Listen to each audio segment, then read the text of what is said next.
Okay, so here's what we're going to do. We're going to look at, I built this little dude, and the guy's got, he's got a sword in a belt, okay? And what we want to have happen is he's going to walk in from the side. Sit at the center, please, and eat that, not near a computer.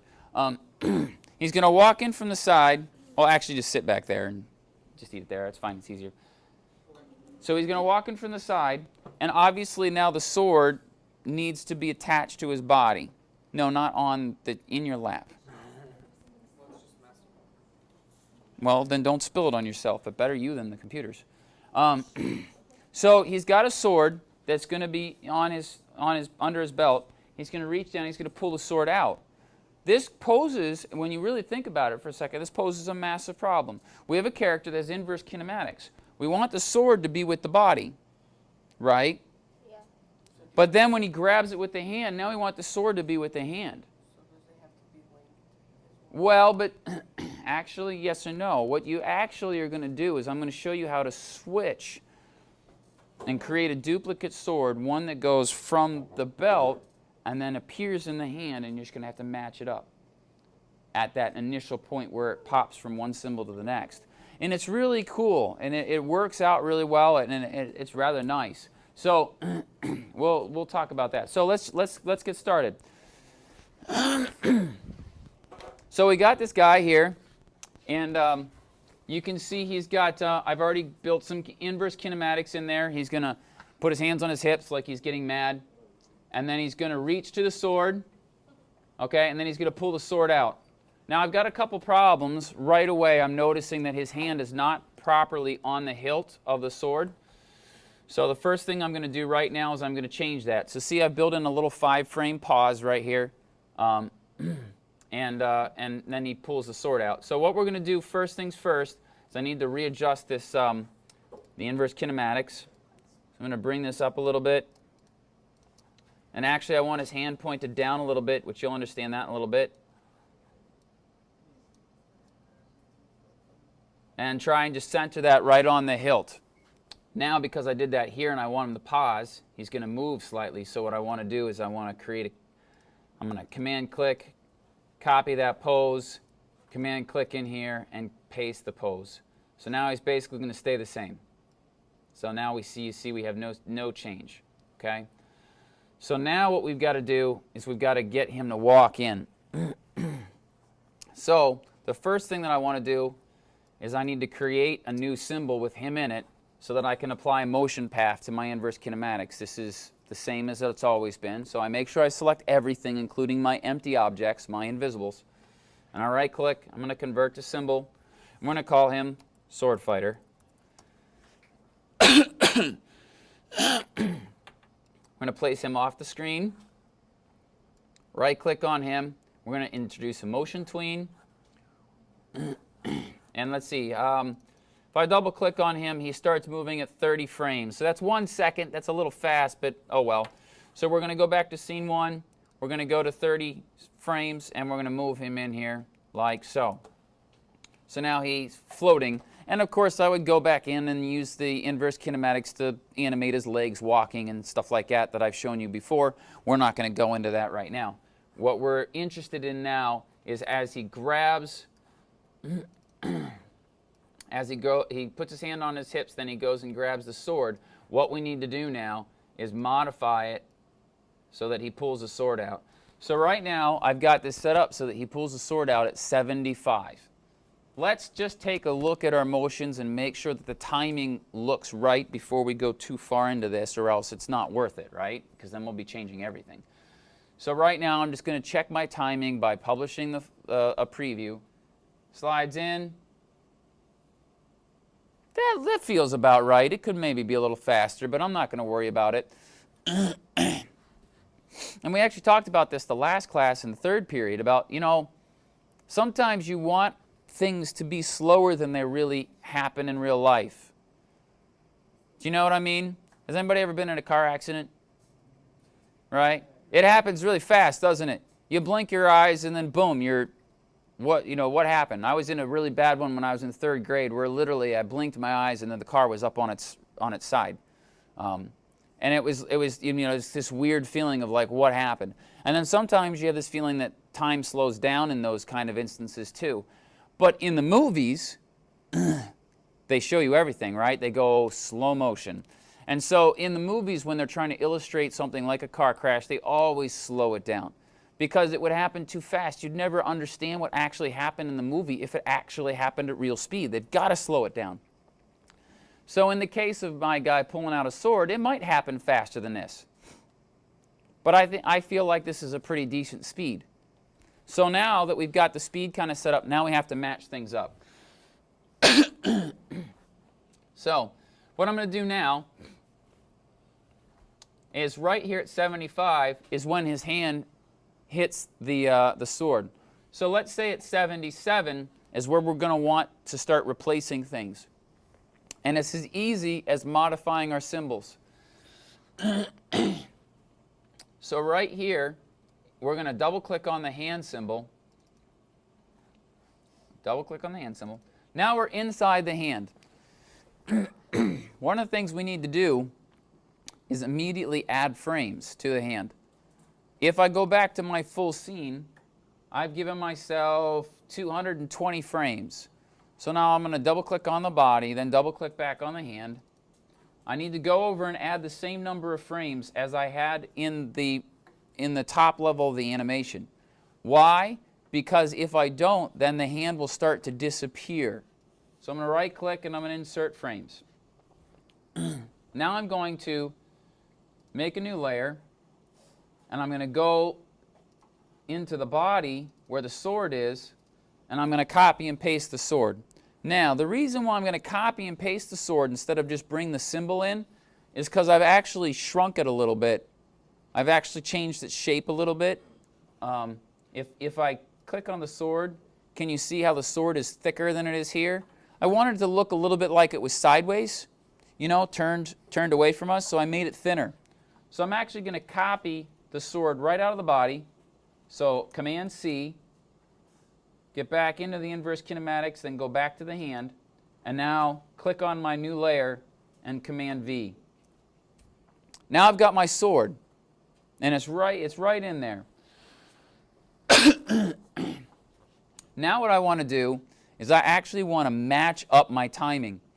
So I'm going to move ahead to the time where he grabs the sword, and you can see how the sword's floating out into nowhere right here. This is the point in time where I want to double-click back on the hand. Why? Because when you double-click into a symbol, it shows you what's happening at that moment in the upper layers. So now I can go in here. Oh, you can already see something else is happening. But we'll worry about that in a minute. And what I like to do when I'm moving stuff around is I'm gonna actually touch the tip of the hilt to the top of that one, move my rotation point. Oops. So I'll get my transform tool, move the rotation point, and now I can rotate this into position.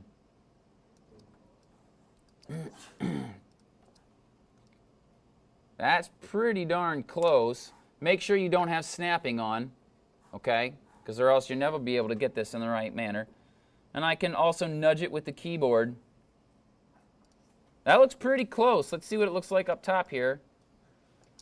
Pretty close. I'm going to move it to the side a little bit. And then I'm going to have to re-rotate the bottom, I bet. Yep. And it's important to get this right on. Why would it be important to get this right on? What's that? Well, yeah, exactly, because when it switches from one to the next, you'll see it jump. And that's not going to work. People's brains will pick that up really easily if it suddenly jumps from one position to the next. Even if it's only a pixel, people will see it. So I've just got to get this rotated right into position like that. That looks good. Okay, so now I've got it set up. What I'm going to do is I'm also going to move the rotate point now down to the middle. And the reason for that being I want the rotate point for the sword to be set the same as the hand if I want to animate the sword inside the symbol again. I think that's important.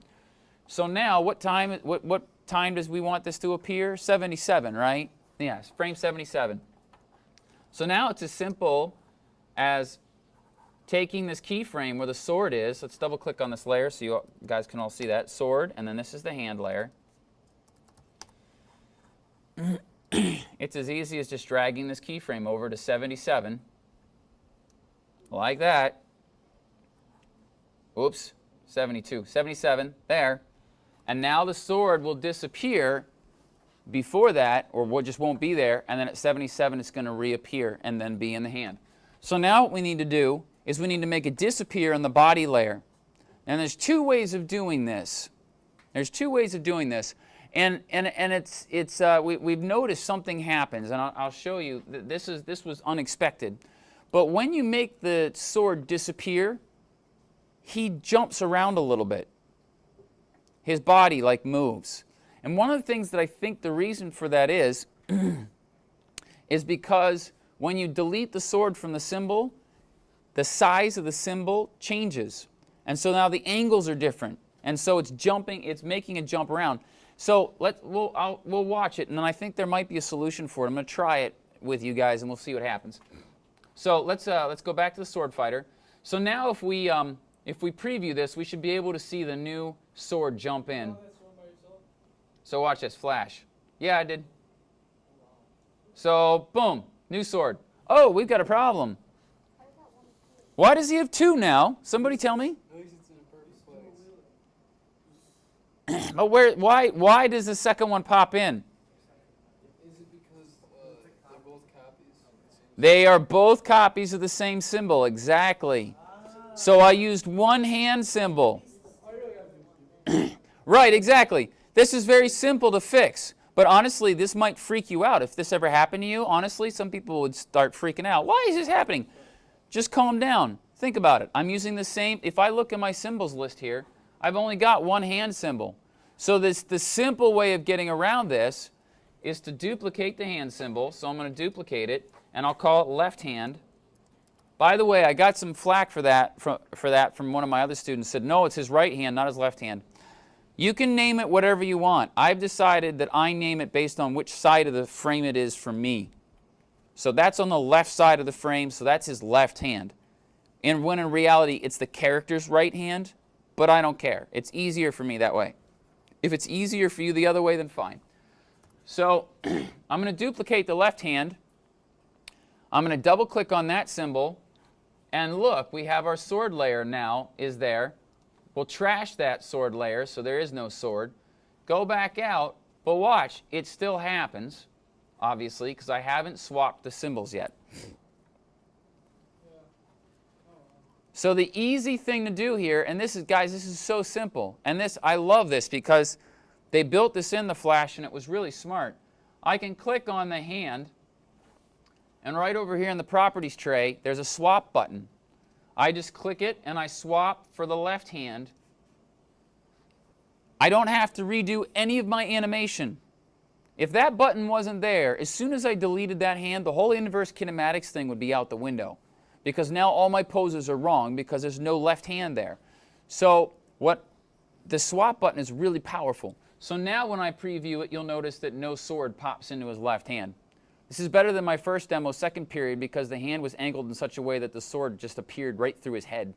It was a little disturbing. Okay, but we still have some other problems. What are some other problems you see in this? The sword pops in front of his hand. In front of the belt. Yeah, the sword pops in front of the belt, and what's that?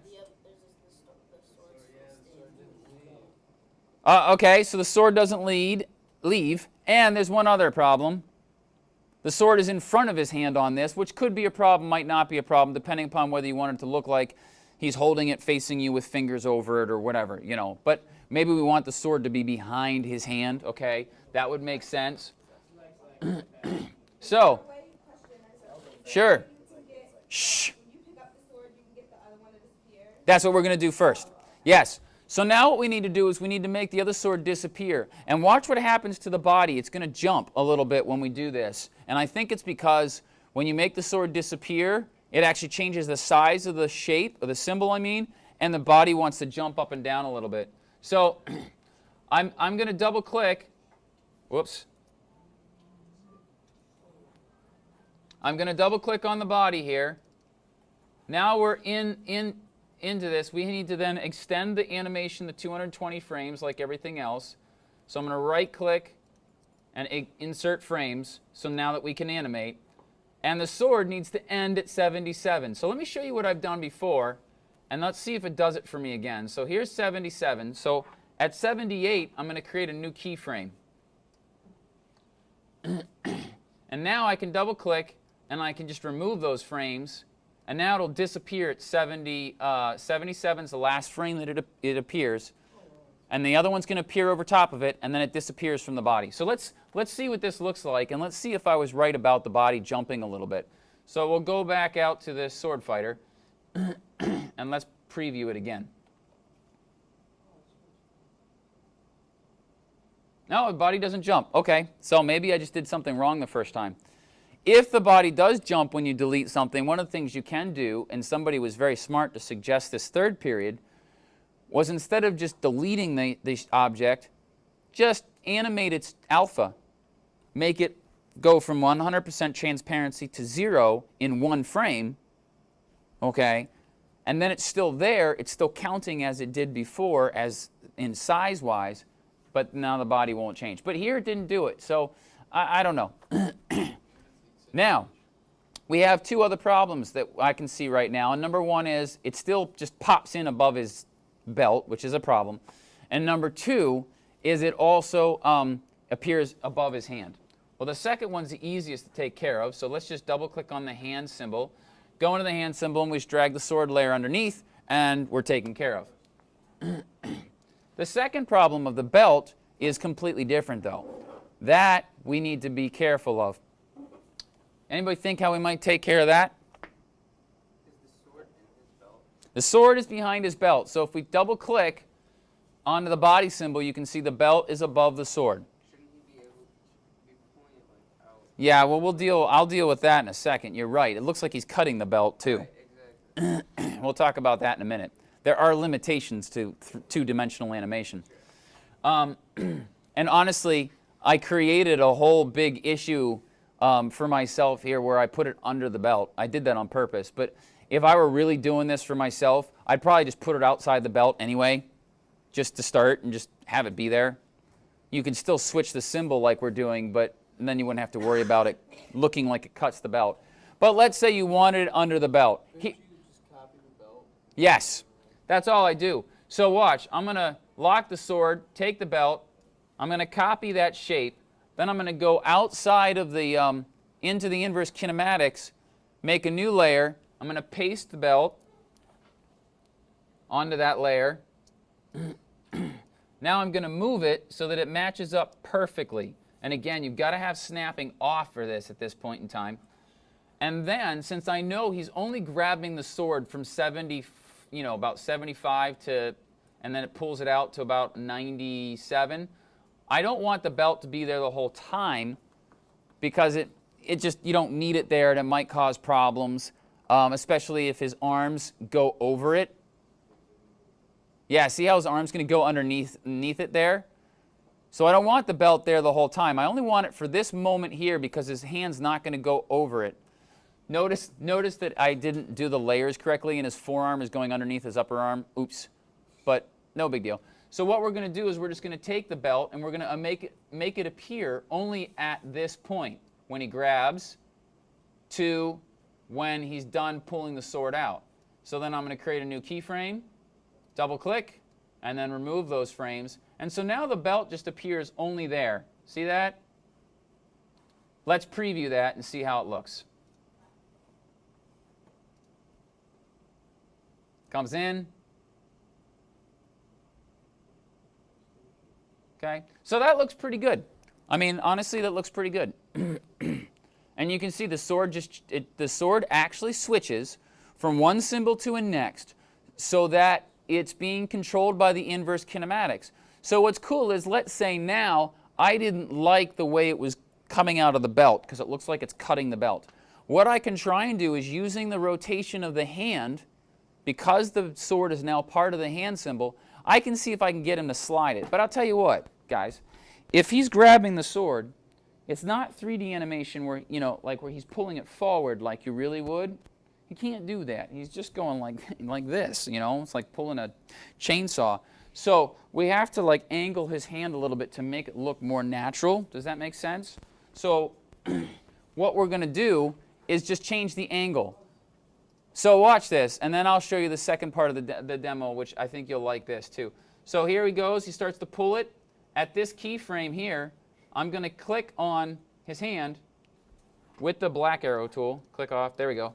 And you can see how his hand is now angled upwards. So we're going to kind of point it down like this and see if that changes the angle of the sword in a better way. So let's just preview it again. See what it looks like now. See how it slides sideways now? It's almost worse.